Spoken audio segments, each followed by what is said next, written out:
Bien, vamos a revisar rápidamente los principios diagnósticos en microbiología. Vamos a hablar sobre los principios diagnósticos de hongos, como los dermatofitos.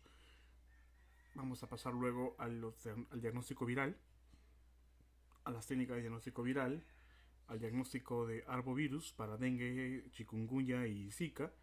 Y finalmente terminaremos con el diagnóstico microbiológico de tuberculosis y de la familia de la Enterobacteriaceae. Bien, iniciamos. Bien, iniciamos con los dermatofitos. Eh, para el inicio de las pruebas de identificación de dermatofitos, iniciamos con la toma de la muestra. Luego, iniciando la toma de la muestra, pasamos a realizar el examen directo con el hidróxido de potasio para la identificación de hifas. Mediante el cultivo en agar saboreado o micocel en temperatura ambiente por 7 a 15 días, después del cultivo nos permite visualizar eh, un diagnóstico macroscópico o también nos permite realizar observaciones microscópicas para la identificación de macronidias y microconidios. De los organismos identificados de los dermatofitos en este tipo de cultivos son sobre todo el Trichophyton, Microsporum y Epidermophyton. El proceso de diagnóstico para los dermatofitos inicia con la toma de muestra, que puede provenir de un raspado de uña, la succión o punción de una ampolla y el frotis de una herida. Los estudios diagnósticos para los dermatofitos son, por ejemplo, la fluorescencia mediante la luz de Wood, el blanco de cálculo-flor o el examen directo a través del diagnóstico microscópico. Finalmente, una vez que se tiene el análisis microscópico, puede realizarse el cultivo en agar saboreado que contiene peptona, dextrosa y agar antibiótico. Y el agar en extracto de levadura que tiene extracto de levadura, dextrosa, agar y cloranfenicol. O también en agar micocel que tiene peptona de soya, dextrosa, cloreximina y cloranfenicol. Los organismos identificados son, por ejemplo, el trichofitón, donde podemos encontrar a los diferentes tipos o diferentes especies de trichofitón, como por ejemplo el Trichophyton rubrum, el Trichophyton tonsurans y el Trichophyton mentagrophytos. Dentro de los Microsporum tenemos al Microsporum canis y el Microsporum gypsium. Y finalmente tenemos a los Epidermophyton como el Epidermyton flocoxum. Eso es respecto al diagnóstico microbiológico de los dermatofitos. Haciendo un repaso rápido, recuerden de que una vez tomada la muestra, se hace el examen directo a través de la prueba de hidróxido de potasio para la observación de hifas en microscopio. Luego, una vez confirmado el examen directo por hidróxido de potasio, pasamos al cultivo en agar saboreado, sobre todo en agar saboreado, a temperatura ambiente por 7 a 15 días. Y luego de el cultivo y la comprobación de cultivo se puede realizar tanto en placa como en tubo para la identificación macroscópica de la familia de Trichophytum, Microsporum o Epidermophyton, que son los principales dermatofitos. Vamos a pasar ahora al diagnóstico viral. El diagnóstico viral, en el diagnóstico viral, el transporte y la recolección de estas muestras pueden obtenerse, estas muestras pueden obtenerse mediante hisopados, como hisopados conjuntivales, hisopados genitales, rectales, de la mucosa oral o de lesiones cutáneas. La muestra puede ser de sangre, aspirado nasofaringio, lavado bronquialveolar, por expectoración, orina, líquido cefalorraquídeo, materia fecal o por biopsias. Luego, entre las condiciones principales de transporte son, por ejemplo, agregar proteínas como albúmina como medio de nutrición, el empleo de antibióticos y antifúngicos para evitar la contaminación, temperaturas no mayores a 4 grados centígrados y el transporte en medio cerrado y tapa hermética para evitar la contaminación. Dentro de las principales técnicas de diagnóstico viral tenemos a las técnicas directas, que son útiles para la visualización de la partícula viral, la demostración de antígenos virales y para evidenciar material genético, y las técnicas indirectas que permiten detectar anticuerpos formados por acción viral. Dentro de las técnicas directas tenemos, por ejemplo, al aislamiento viral, a la detección de antígenos, a las técnicas de biología molecular y a la microscopía electrónica. Cuando hablamos de técnicas directas por aislamiento viral, se realiza mediante el cultivo celular. El cultivo se puede obtener mediante el explante de un órgano o embrión animal y se trata con la enzima tripsina, donde se forma una monocapa celular. Este cultivo puede ser primario, por línea celular diploide o por línea celular continua. Dentro de las técnicas directas mediante la detección de antígenos se aplican técnicas inmunológicas, como por ejemplo la inmunofluorescencia directa, el test de aglutinación y el radioinmunoensayo. El test de inmunofluorescencia directa, en ese tipo de inmunofluorescencia, la muestra es combinada con un anticuerpo marcado y un antígeno para demostrar una reacción. En el test de aglutinación se detecta antígenos virales y se detectan antígenos virales mediante la utilización de látex, y en el radioinmunoensayo se identifican antígenos de superficie, ¿no? La técnica o el examen de radioinmunoensayo es el examen de ELISA. Entonces, recuerden, tenemos hasta ahora el aislamiento viral y la detección de antígenos como técnicas directas. Otra de las técnicas directas en la identificación de virus o el diagnóstico de virus está la técnica de biología molecular. Y dentro de ellas tenemos a las ondas de ácidos nucleicos, a la hibridación de ácidos nucleicos virales o a la amplificación de ácidos nucleicos virales mediante el PCR. Recuerda que el PCR es la amplificación de secuencias específicas de ADN. Entonces también tenemos a la microscopía electrónica. En la microscopía electrónica se necesita al menos más de 10 a la 9 partículas virales por mililitro y tiene baja sensibilidad pero alta especificidad. Repasamos entonces que de las técnicas directas tenemos al aislamiento viral, que se realiza mediante el cultivo celular, a la detección de antígenos mediante técnicas inmunológicas como la inmunofluorescencia directa, el test de aglutinación por látex y el radioinmunoensayo como técnica de ELISA. Eso es respecto a la detección de antígenos. Por otro lado, las técnicas de biología molecular tenemos a la sonda de ácidos nucleicos, a la hibridación de ácidos nucleicos y a la amplificación de ácidos nucleicos virales mediante PCR. Y finalmente la microscopía electrónica. Recuerda, no te olvides de que son 4 técnicas directas: aislamiento viral, detección de antígenos, técnicas de biología molecular y microscopía electrónica. Dentro de las técnicas indirectas tenemos, por ejemplo, la inmunofluorescencia indirecta, al enzima inmunoanálisis indirecto como ELISA indirecta, al Western blot y a la producción de antígenos in vitro. Las técnicas indirectas permiten detectar anticuerpos formados por acción viral. Ahora vamos a pasar al diagnóstico de arbovirus para la identificación de virus del dengue, chikungunya y zika.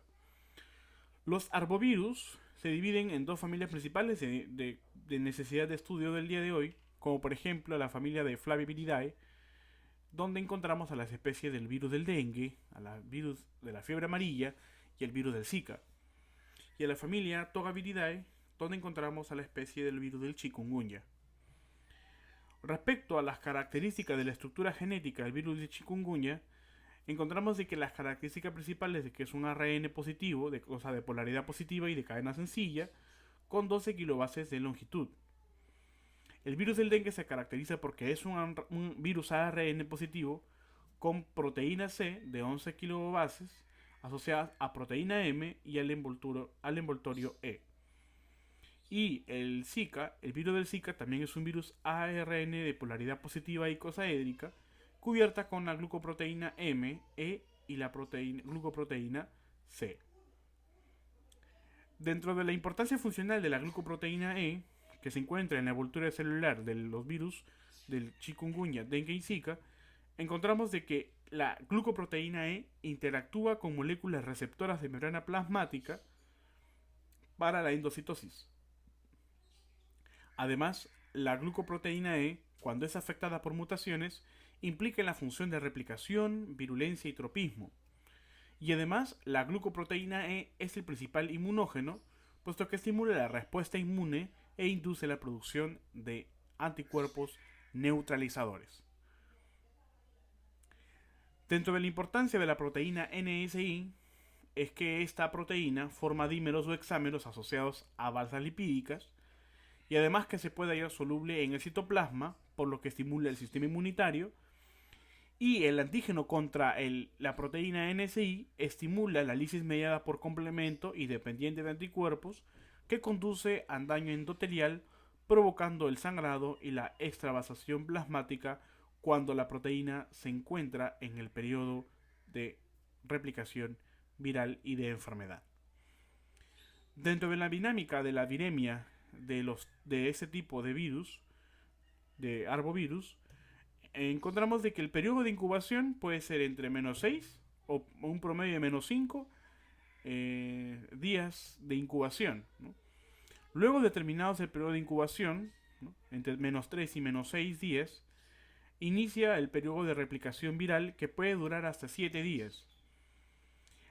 Luego de los primeros 4 días se inicia el proceso agudo de síntesis de inmunoglobulinas.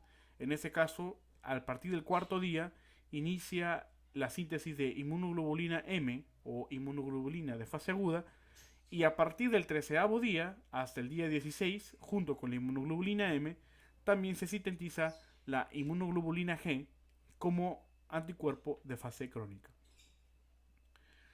Dentro de los genotipos del dengue principal tenemos al dengue tipo 2 asiático,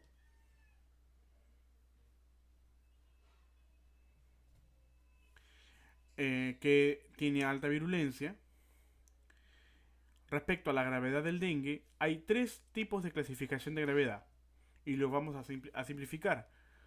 El dengue sin signos de alarma se caracteriza cuando, por ejemplo, la persona viajó a una zona endémica, presenta fiebre y puede presentar al menos 2 de los 5 criterios a presentar, como por ejemplo náuseas, vómitos, o puede presentar rash, o puede presentar mialgias y artralgias, petequias y leucopenia.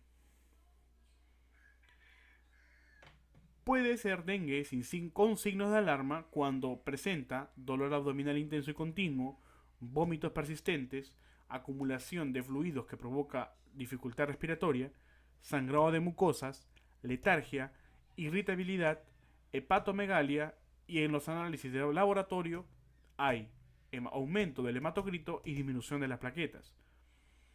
Y el dengue grave se da cuando hay escape severo del plasma provocando shock y acumulación de líquidos provocando disnea, sangrado severo por hemorragia y daño orgánico evidenciado por el aumento de las transaminasas en hígado, por alteración del estado de conciencia en el sistema nervioso central y alteraciones en el corazón.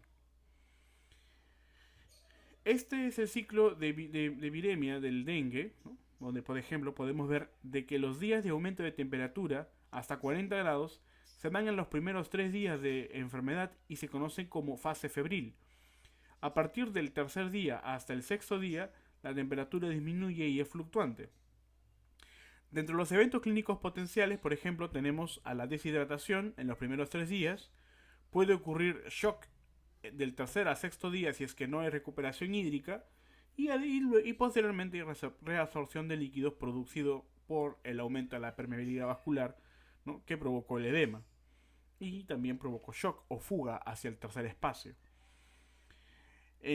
Respecto a los cambios de laboratorio, podemos observar de que el aumento de los hematocritos empieza en el segundo día y el pico más grande es en el tercer y cuarto día, para disminuir posteriormente hacia los últimos 7 días de enfermedad, en donde se le conoce hasta la fase crítica. Las plaquetas inician con una disminución pronunciada a partir del segundo día y se mantienen hasta pasada la primera semana de enfermedad.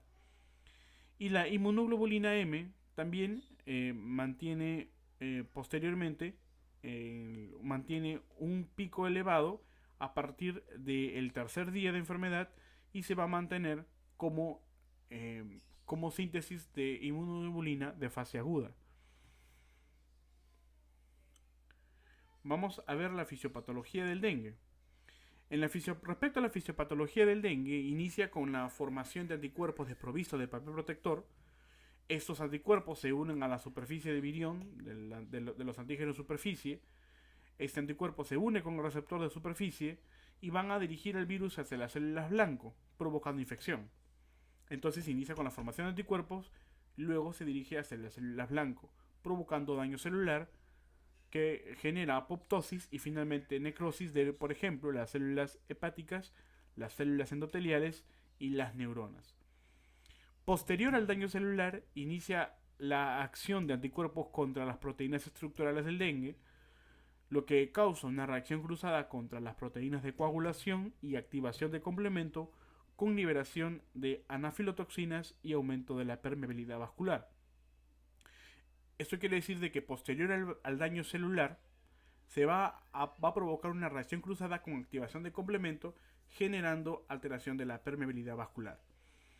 Al haber necrosis por daño celular y alteración de la permeabilidad vascular con reacción cruzada, se va a provocar lisis celular y activación de los linfocitos T citotóxicos. Posterior a la lisis celular, se genera la acción de citocinas por liberación de mecanismos proinflamatorios, provocando la liberación del factor de necrosis tumoral, el interferón gamma y las interleuquina tipo 1, lo que genera alteración mayor de la permeabilidad vascular con extravasación de líquido, lo que genera hipovolemia y posteriormente shock y además edema. Y finalmente, después de todo este proceso proinflamatorio y de alteración de la permeabilidad vascular, se genera la proliferación policlonal de células B, con alteración de la producción de inmunoglobulina M de fase aguda y la reacción cruzada de antígenos virales y moléculas plaquetarias, generando lisis y alteración de la agregación plaquetaria, generando trombocitopenia. Aquí pueden ver de que dentro del curso de la infección del dengue y el tiempo de diagnóstico, los anticuerpos de la inmunoglobulina M en el dengue se inician sintetizando desde el segundo día y se hacen más profusos a partir del séptimo día, en donde ya se identifica de elevadas cargas del anticuerpo inmunoglobulina M. Respecto a la fisiopatología del chikungunya, se observan tres fases, ¿no? La fase intradérmica, en donde inicia con la introducción de los viriones tras la picadura, que provoca la replicación de los viriones en los capilares subcutáneos, por ejemplo en los fibroblastos, en las células endoteliales y en los macrófagos. Luego de la replicación de los virus en estas zonas, inicia el proceso de diseminación a través de los nódulos linfáticos, llega al conducto torácico y finalmente a la circulación, y posteriormente llega a los órganos diana, por ejemplo en el hígado provocando apoptosis y en tejidos linfoides provocando adenopatías. Asimismo puede llegar también a las articulaciones generando artritis y artrosis como respuesta de los monocitos y los macrófagos que migran al tejido sinovial provocando inflamación. Como pueden ver aquí en este gráfico está el proceso de periodo de incubación que va desde el día 14 y inicia todo el proceso de replicación muy elevada desde el día de la incubación hasta aproximadamente el día 2 de la enfermedad, en donde los niveles de viremia empiezan a disminuir a partir del día 5.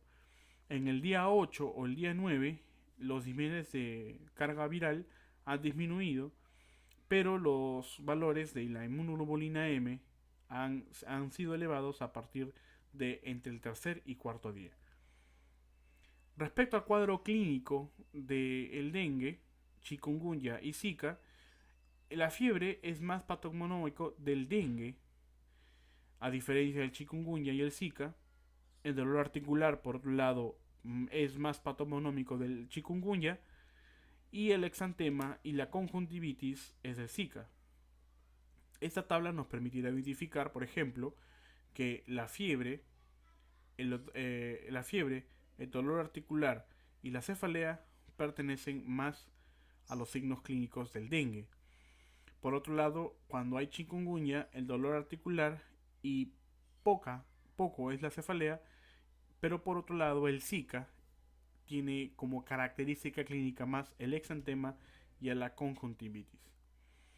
El objetivo del diagnóstico de laboratorio del dengue se basa en la confirmación de la infección, la identificación de serotipos circulantes, la confirmación de laboratorio de casos graves, el apoyo a la investigación inmunológica y el estudio molecular.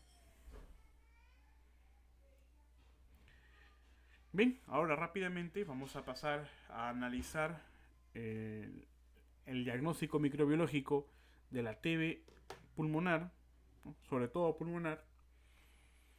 El género Mycobacterium tiene una velocidad de crecimiento de entre 18 y 20 horas o 3 a 6 semanas en cultivo y se caracteriza por tener un alto contenido lipídico por aproximadamente 60% de su capa de ácidos micólicos.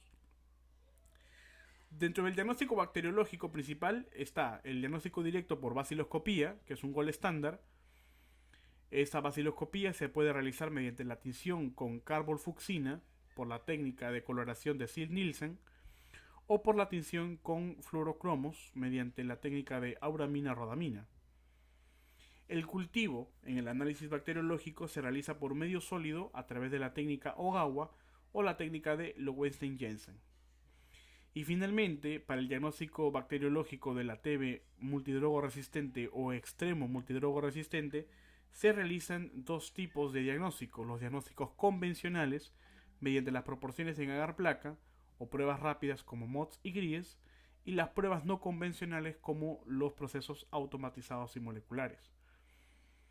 Respecto a la obtención de muestras, la obtención de muestra para TB pulmonar proviene del esputo, mediante la expectoración; para la TB ganglionar, mediante el tejido ganglionar o líquido por biopsia; para la TB meningia, mediante el líquido cefalorraquídeo por punción lumbar; para la TB de piel, se puede obtener como muestra el tejido o muestra de piel mediante la biopsia; para la TB pleural, se obtiene la muestra líquido pleural mediante la punción torácica; para la TB intestinal, se obtiene el tejido intestinal mediante biopsia; para la TB renal, por orina, mediante la recolección de orina estéril; y para la TB ósea, a través del líquido sinovial mediante la punción en la articulación. Respecto a la recolección de esputo, se debe tener en cuenta de que el envase debe tener tapa ancha y cierre hermético. Para el diagnóstico, la primera muestra equivale a un 80% de detección positiva, y en la segunda muestra hay un 15% de que se agrega de positividad a la prueba, y en la tercera muestra un 5%, ¿no? La primera muestra se obtiene en el momento de la consulta y la segunda muestra se obtiene posteriormente en la casa del paciente. Para la recolección de esputo para el control de tratamiento, si es que el BK, o sea, si es que la baciloscopía es positiva, se realiza posteriormente un control mensual. A diferencia de los pacientes que salen negativos, en donde ya no es necesario hacer seguimiento, excepto que tenga factores de riesgo. Respecto a la cantidad de esputo a poder obtener en el envase hermético, es de 3 a 5 mililitros. El transporte de las muestras se debe realizar mediante un frasco hermético y con la solicitud de baciloscopía o de análisis bacteriológico para TB. Respecto a la baciloscopía se realiza mediante la técnica de Ziel-Nielsen, cuyos colorantes básicos son la fucsina básica, el azul de metileno, el alcohol ácido y el fenol al 5%.